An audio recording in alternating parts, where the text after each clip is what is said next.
بسم اللہ الرحمن الرحیم۔ ایک رات حضرت عمر بن خطاب رضی اللہ تعالیٰ عنہ لوگوں کے حالات کا جائزہ لے رہے تھے اور ان کی خبرگیری میں مصروف تھے کہ آپ رضی اللہ تعالیٰ عنہ کو تھکاوٹ محسوس ہوئی تو کسی گھر کی دیوار کے ساتھ ٹیک لگا لی۔ آپ رضی اللہ تعالیٰ عنہ نے سنا کہ ایک عورت اپنی بیٹی سے کہہ رہی ہے کہ بیٹی جاؤ اٹھو اور دودھ میں پانی ملا دو۔ بیٹی نے کہا اماں کیا آپ کو معلوم نہیں کہ امیر المومنین حضرت عمر بن خطاب رضی اللہ تعالیٰ عنہ نے اسے منع کیا ہے؟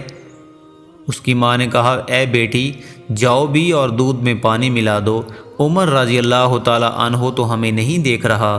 اس لڑکی نے جواب دیا کہ اماں اگر عمر رضی اللہ تعالیٰ عنہ ہمیں نہیں دیکھ رہا تو عمر رضی اللہ تعالیٰ عنہ کا رب تو ہمیں دیکھ رہا ہے۔ حضرت عمر رضی اللہ تعالیٰ عنہ کو اس نیک لڑکی کی بات بہت پسند آئی۔ اپنے غلام اسلم کو جو اس وقت ان کے ہمراہ تھا فرمایا اے اسلم اس دروازے کی شناخت رکھنا اور یہ جگہ بھی یاد رکھنا۔ پھر وہ دونوں آگے چل دیے۔ جب صبح ہوئی تو حضرت عمر رضی اللہ تعالیٰ عنہ نے فرمایا اے اسلم وہاں جاؤ اور معلوم کرو کہ وہ کہنے والی لڑکی کون ہے اور اس نے کس عورت کو جواب دیا اور کیا ان کے ہاں کوئی مرد بھی ہے۔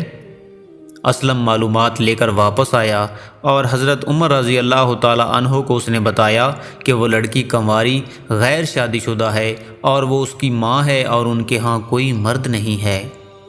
حضرت عمر رضی اللہ تعالیٰ عنہ نے اپنے بچوں کو بلایا اور ان کو حقیقت حال سے آگاہ کیا، پھر فرمایا کیا تم میں سے کسی کو عورت کی حاجت ہے تو میں اس کی شادی کر دوں؟ اگر تمہارے باب میں عورتوں کے پاس جانے کی طاقت ہوتی تو تم میں سے کوئی بھی اس لڑکی سے نکاح کرنے میں مجھ پر سبقت نہ لے جاتا۔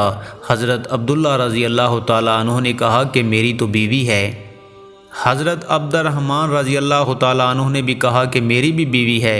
حضرت عاصم رضی اللہ تعالیٰ عنہ نے کہا کہ ابا جان میری بیوی نہیں ہے، آپ میری شادی کر دیں۔